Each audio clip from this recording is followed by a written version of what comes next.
Rajiv Gandhi. Rajiv Ratna Gandhi was the sixth Prime Minister of India, serving from 1984 to 1989.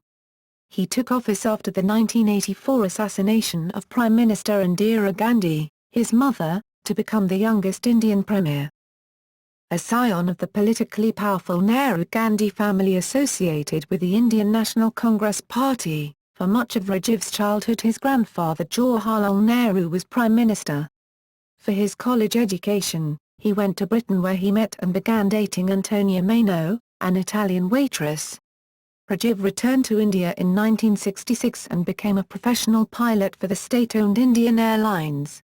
In 1968, he married Mano, who changed her name to Sonia Gandhi, and the couple settled down in Delhi to a domestic life with their children Rahul and Priyanka. Although for much of the 1970s his mother was Prime Minister, and his brother Sanjay wielded significant unofficial power, Rajiv remained apolitical.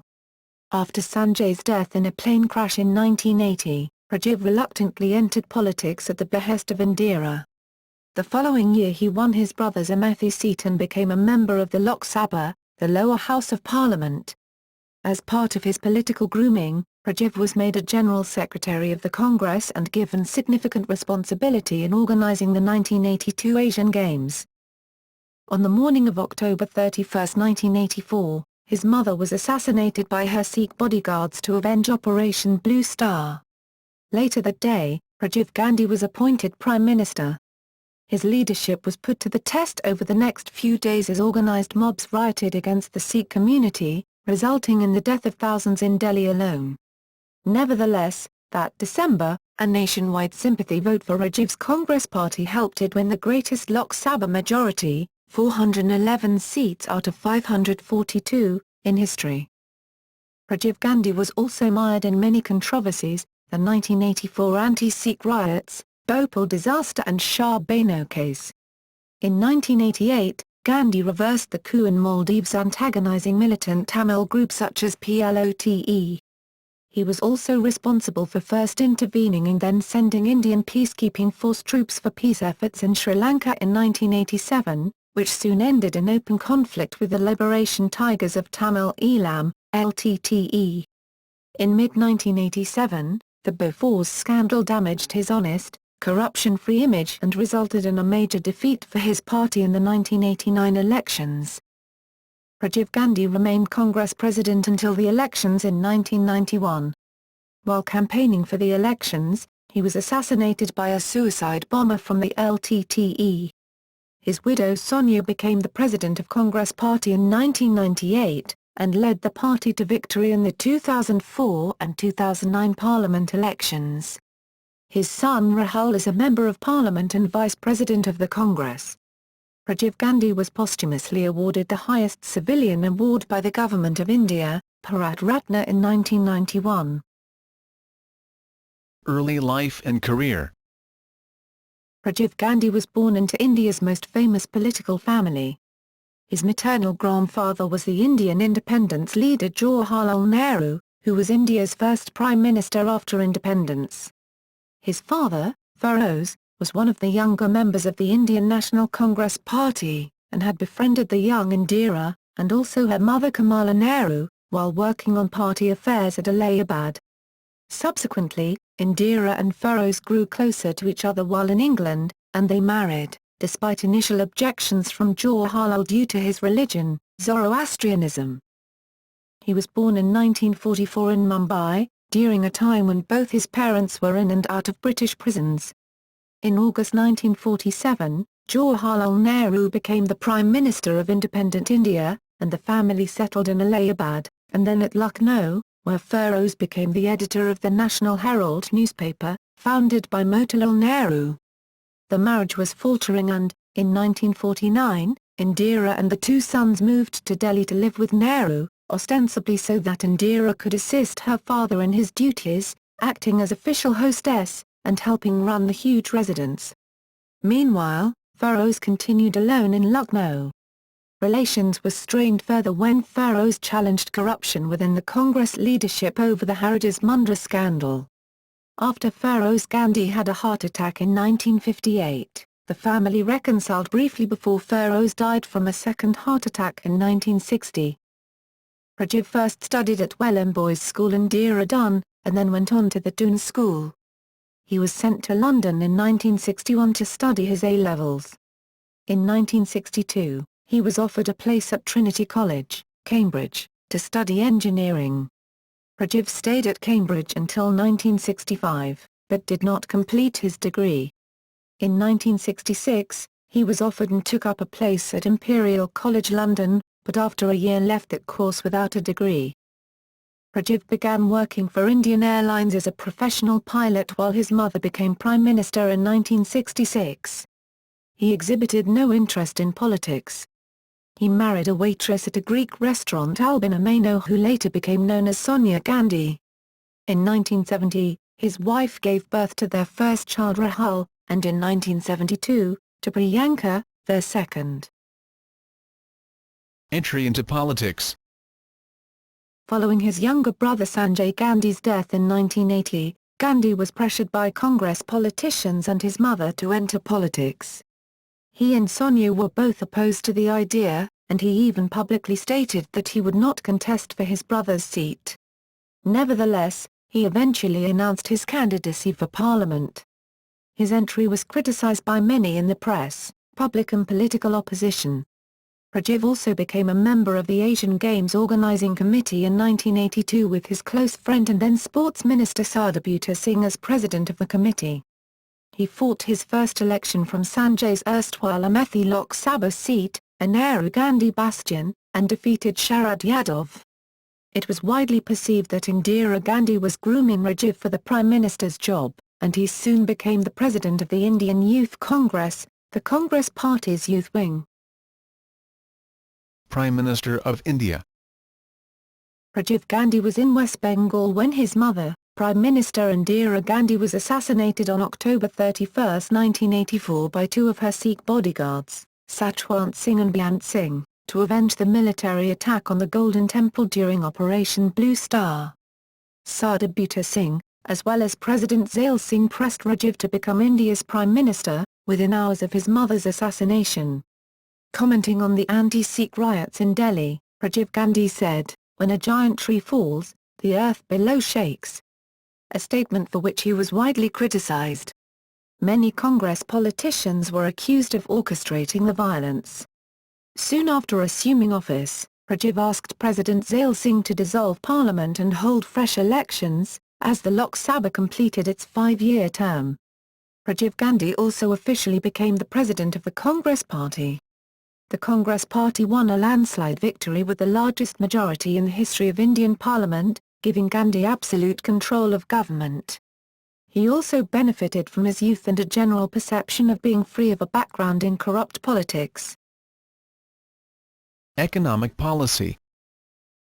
He increased government support for science and technology and associated industries, and reduced import quotas, taxes and tariffs on technology-based industries, especially computers, airlines, defense and telecommunications.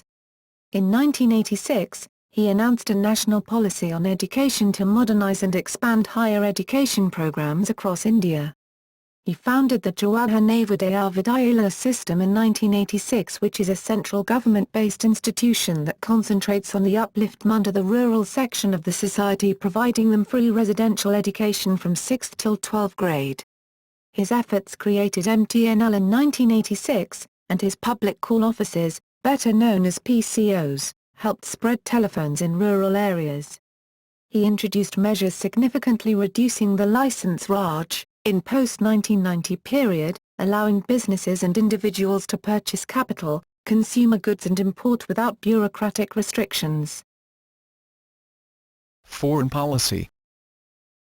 Rajiv Gandhi began leading in a direction significantly different from his mother's socialism. He improved bilateral relations with the United States, long strained owing to Indira's socialism and friendship with the USSR, and expanded economic and scientific cooperation.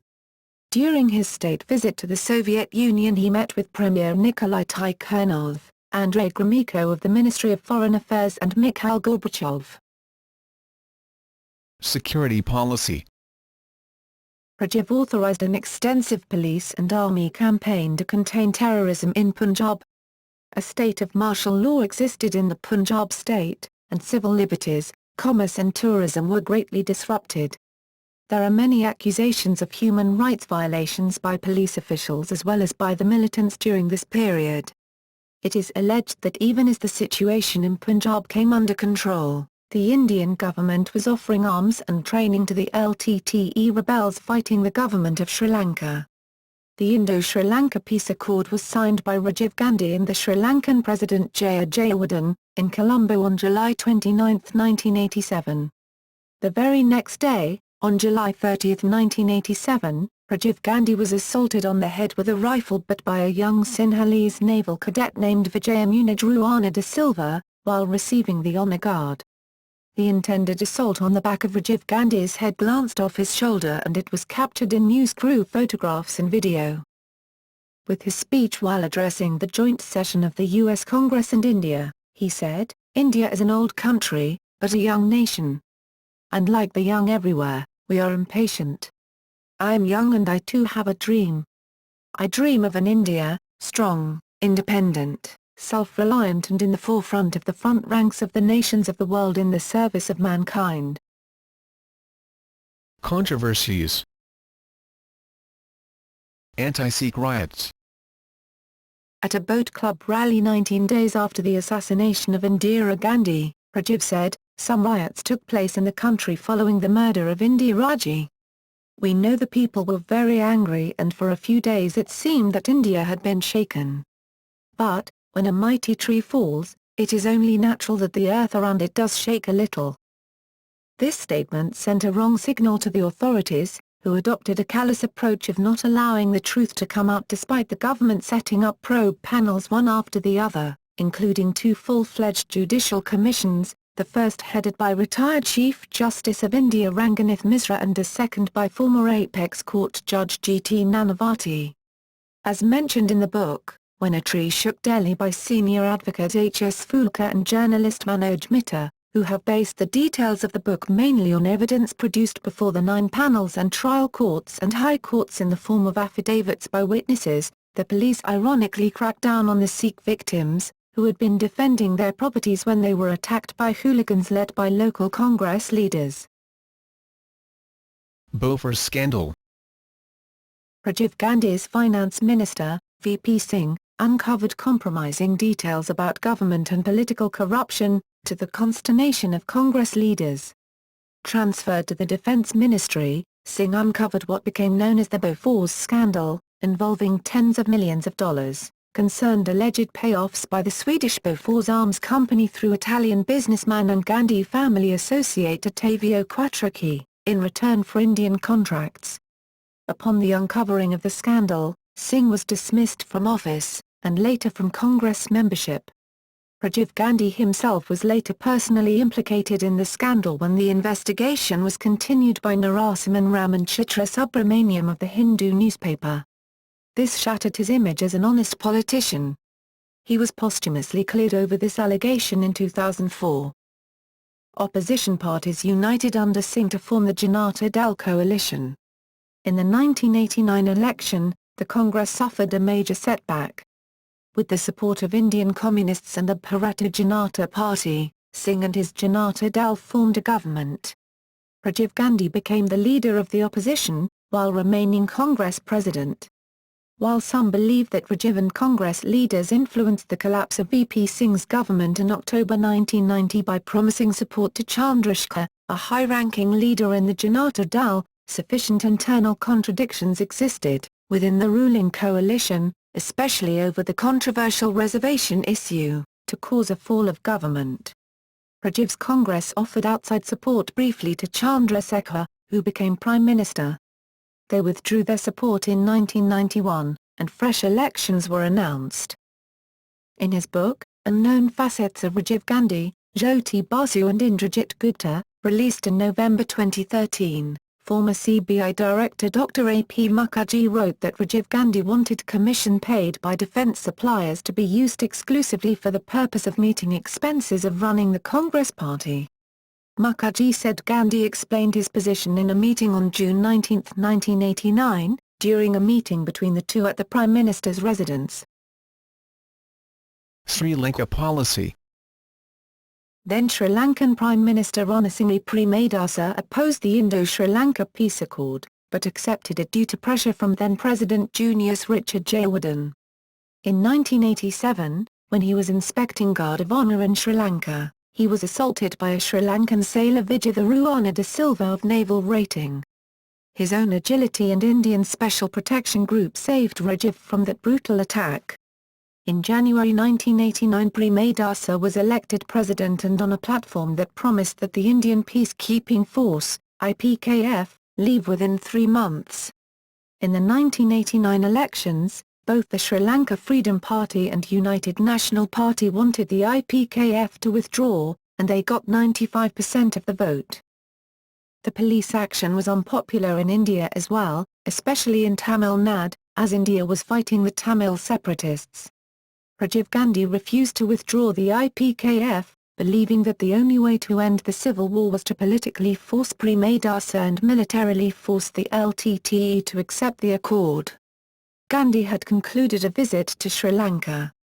This was just after the Indian Peacekeeping Force, a contingent of India armed forces sent to Sri Lanka to help with their battle against Tamil insurgents, had been recalled, and there was a good deal of resentment that Indian troops had been deployed there. In December 1989, Singh was elected Prime Minister and completed the pull-out. The IPKF operation killed over 1,100 Indian soldiers, 5,000 Tamil civilians and cost over 100 billion. Shah Bano case. In 1985, the Supreme Court of India ruled in favour of Muslim divorcee Shah Bano, declaring that her husband should give her alimony. A section of Muslims in India treated it as an encroachment in Muslim personal law and protested against it. Gandhi agreed to their demands. In 1986, the Congress Party, which had an absolute majority in Parliament at the time, passed an act that nullified the Supreme Court's judgment in the Shah Bano case. This was viewed in India that it is against the fundamental rule of the constitution that the law does treat everyone equal, and was seen as a strategy to appease Muslims and garner their votes. Allegations of black money. In November 1991, the Schweizer Illustriert, Swiss Illustrated Page, magazine published an article on black money held in secret accounts by Imelda Marcos and 14 other rulers of Third World countries. Citing McKinsey as a source, the article stated that Rajiv Gandhi held 2.5 billion Swiss francs in secret Indian accounts in Switzerland. Several leaders of opposition parties in India have raised the issue, citing the Schweizer Illustriert article. In December 1991, Amal Datta raised the issue in the Indian Parliament. The then Speaker of the Lok Sabha, Shivraj Patil, expunged Rajiv Gandhi's name from the proceedings. In December 2011, Subramanian Swamy wrote a letter to the director of the Central Bureau of Investigation which cited the article, asking him to take action on black money accounts of the Nehru Gandhi family. On December 29, 2011, Ram Jethmalani made an indirect reference to the issue in the Rajya Sabha, calling it a shame that one of India's former prime ministers was named by a Swiss magazine. This was met by uproar and a demand for withdrawal of the remark by the ruling Congress party members. Funding from KGB. In 1992, two Indian newspapers, The Times of India and The Hindu, published reports alleging that Rajiv Gandhi had received funds from the KGB. The Russian government confirmed this disclosure and defended the payments as necessary for the Soviet ideological interest.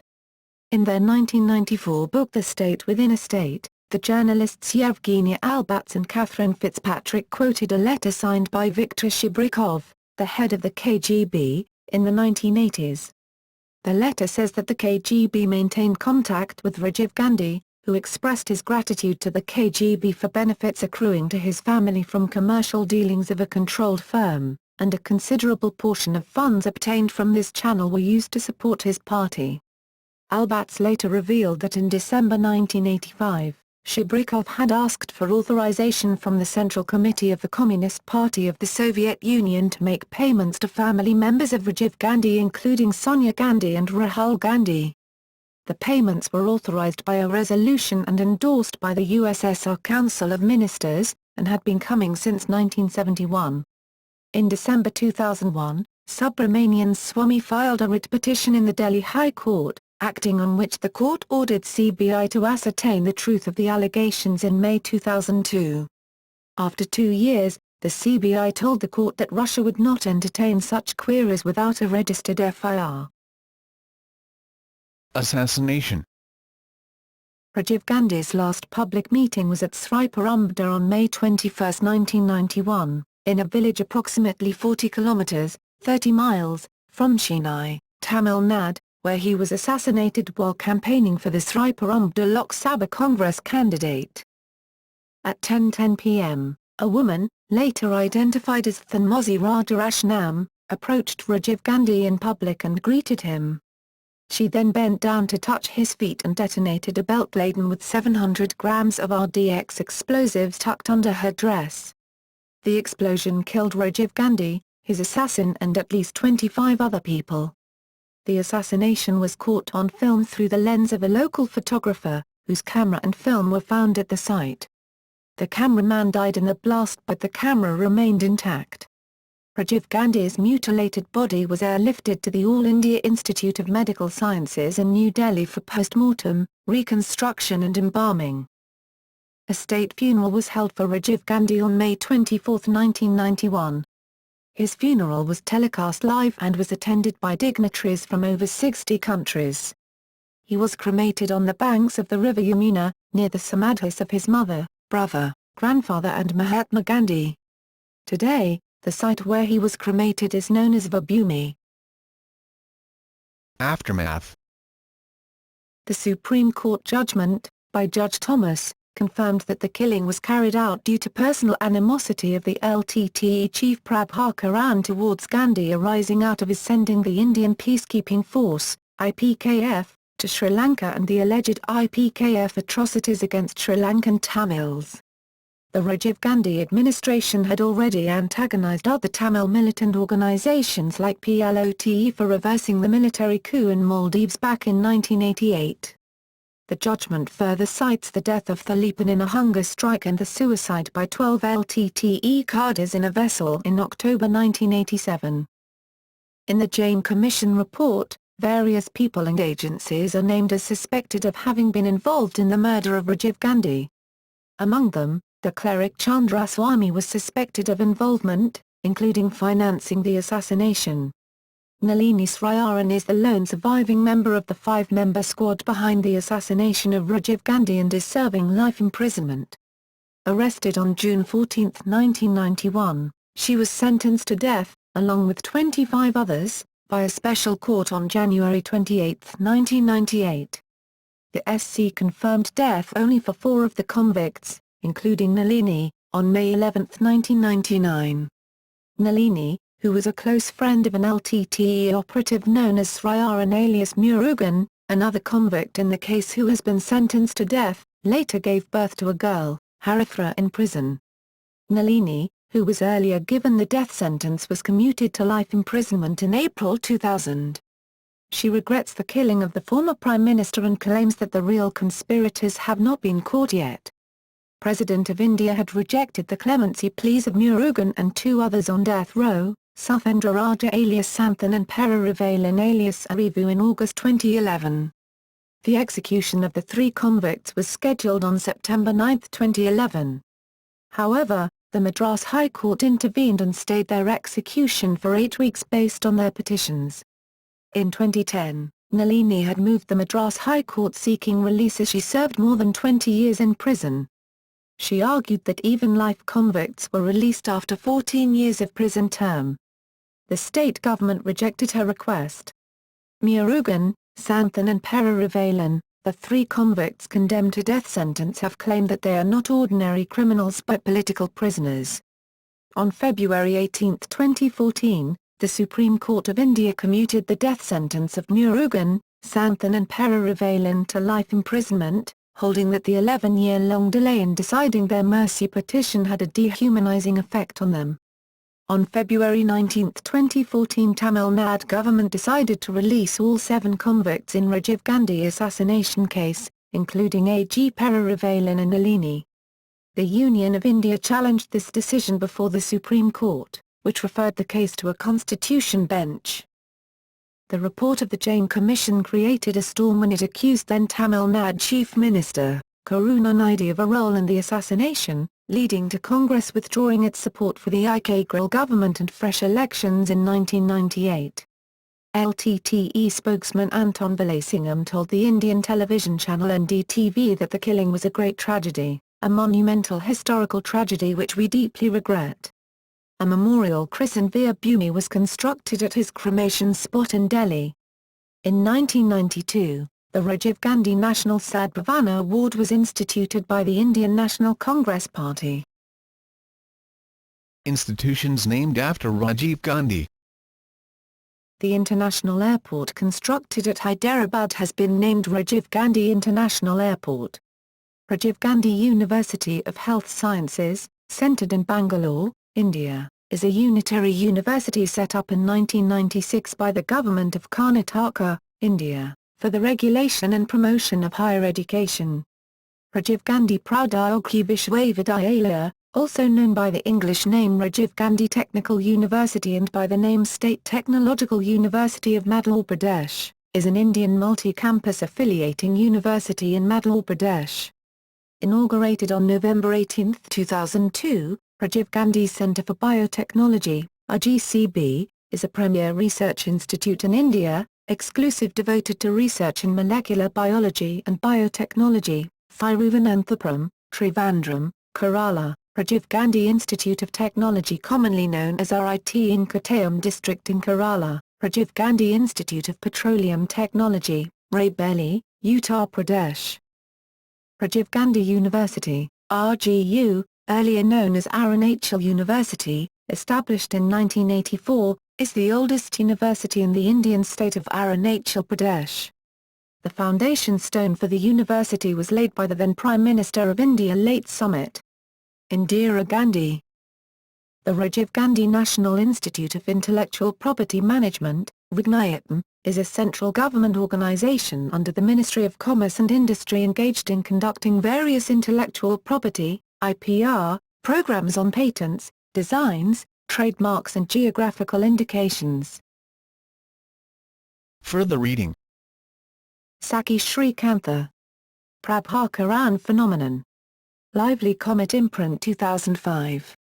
Pages 207 to 352 covers Rajiv Gandhi's assassination, R.D. Pradhan.